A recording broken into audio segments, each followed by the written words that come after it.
Hello guys, in this video we'll summarize the numerical series chapter.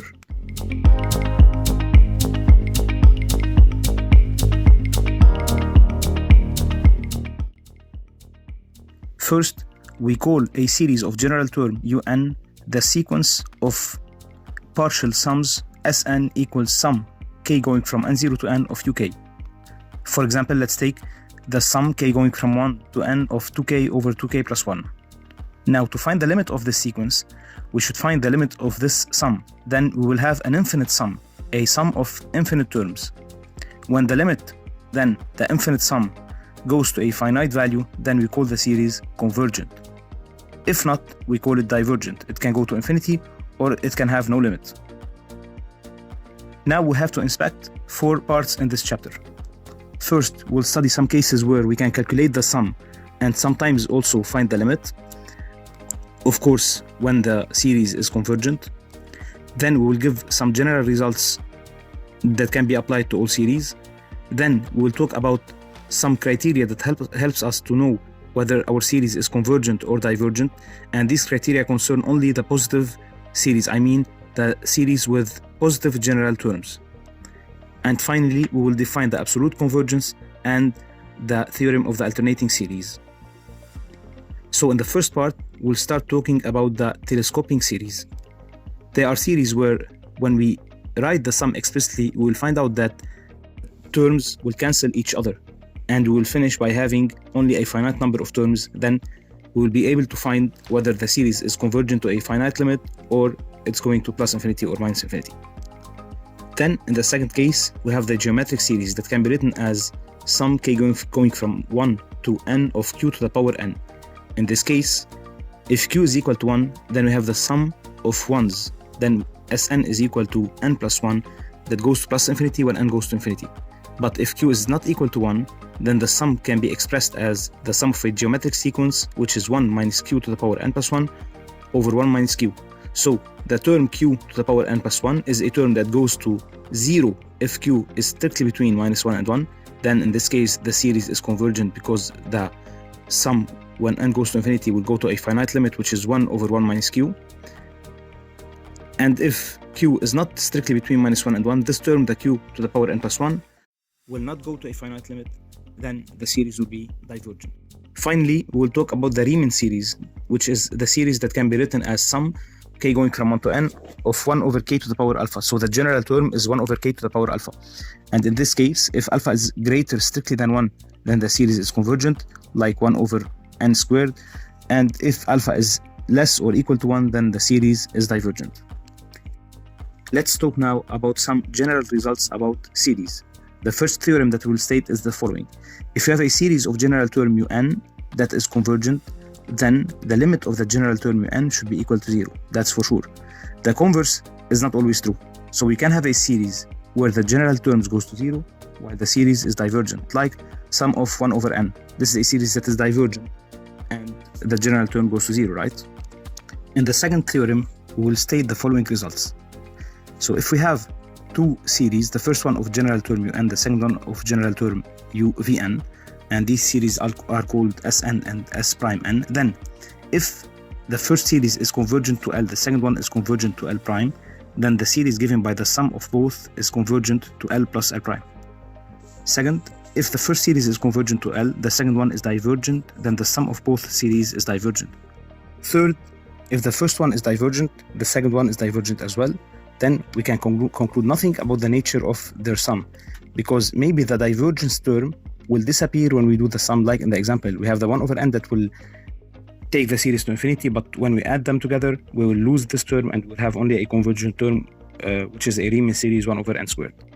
The third theorem says that if we can write the general term un as a function f, and this function goes from 0 plus infinity, of course, because as n is positive, into r, then if f is decreasing and it goes to 0, then the series of general term un and the generalized integral from 0 to plus infinity of f of x dx have the same nature.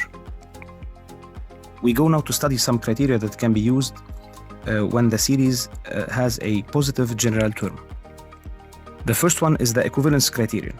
In fact, if we have two series of general terms un and vn, that are positive, then if un is equivalent to vn at plus infinity, then the two series are of the same nature. They can be both convergent or both divergent. We can see the example where sine squared 1 over n is the general term, sine 1 over n at plus infinity, because 1 over n will go to 0, so it's equivalent to 1 over n. Then un is equivalent to 1 over n squared, and 1 over n squared is a Riemann series convergent. Then the series of general term un is convergent. And the second criterion, we talk about the comparison. So if we have two series of general terms un and vm positive, then if from a given rank we have un less or equal than vn, then if the series of general term vn, so the bigger one, converges, then the series of general term un will converge as well. If the series of general term un, so the smaller one, diverges, then the series of general term vn will diverge as well. We take an example where un is equal to 2 plus cosine n over n, putting cosine n between minus 1 and 1, and then adding 2, and then dividing by n, we'll have that 2 plus cosine n over n, which is un, is between 1 over n and 3 over n. So from one side it's positive, which is important, and from the other side it's less than 3 over n. But since it's bigger than 1 over n, which is the general term of a divergent series from Riemann, then the series of general term un will be divergent as well. Let's look now at the negligibility criterion. So if we have a series of general term un and another one of general term vn, and both they have their general terms positive as well, then if at plus infinity un is negligible in front of vn, so the limit of un over vn goes to 0, then if the series of general term vn is convergent, it means that the series of general term un is convergent. So if we take an example where un is equal to ln of n over n3 plus 1, we know that ln of n is negligible in front of n because the limit of ln of n over n is equal to 0. Then the limit of ln of n over n3 divided by n over n3 will go to 0 as well. Then ln of n over n3 is negligible in front of n over n3, which is 1 over n squared.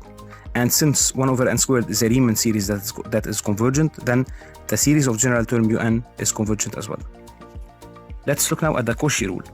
In the Cauchy rule, if we have a series of general term un that is positive, and if we can calculate the nth root of un and then calculate the limit of this nth root of un, and if this limit is equal to something that is less than 1, then the series will be convergent. If this limit is greater than 1 strictly, then it's divergent. It's important to note here that if the limit is 1, then we cannot conclude the convergence nor the divergence. So we take an example where we calculate the nth root, which is half, then it means that the series is convergent because the limit is less than 1 strictly. If we look now at the D'Alembert rule, it's the same thing a little bit. So we have a limit, but the limit this time is the limit of un plus 1 over un. And if the limit is strictly less than 1, then the series is convergent. If the limit is greater strictly than 1, then the series is divergent.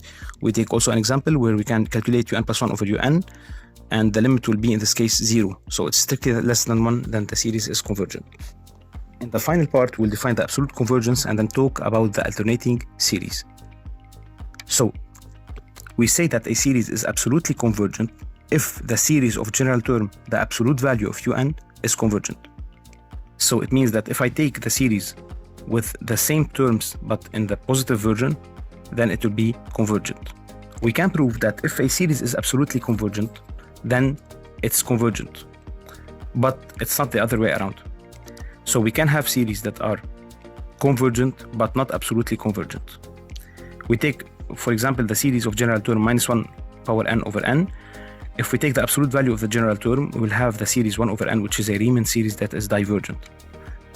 So the series is not absolutely convergent, but we can prove using the theorem of the alternate series that we will introduce a little bit later now, that the series is convergent. And finally, if we have a series that has its terms of constant sign from a given rank, then we have the equivalence between the convergence and the absolute convergence. So if we have a positive series, always positive, then we have the equivalence. If we have a series that is always, all the terms are negative, then we have also the equivalence between the convergence and the absolute convergence. We finish by the alternating series theorem that says that if you have a series that can be written as sum of minus 1 to the power n times an, so we call this an alternating series, then it's sufficient to look at the an. If it's positive and it's decreasing and it has the limit that goes to 0, the limit is equal to 0, then the series of general term un will be convergent. And this is the case of the example we invoked a little bit before. We said that the series of general term minus 1 to the power n over n is convergent. In fact, the an in this case is the 1 over n, which is decreasing to 0, and it's positive as well. So we have all the hypotheses of the theorem, the alternating series theorem, then this series is convergent. And this will be the end of our chapter.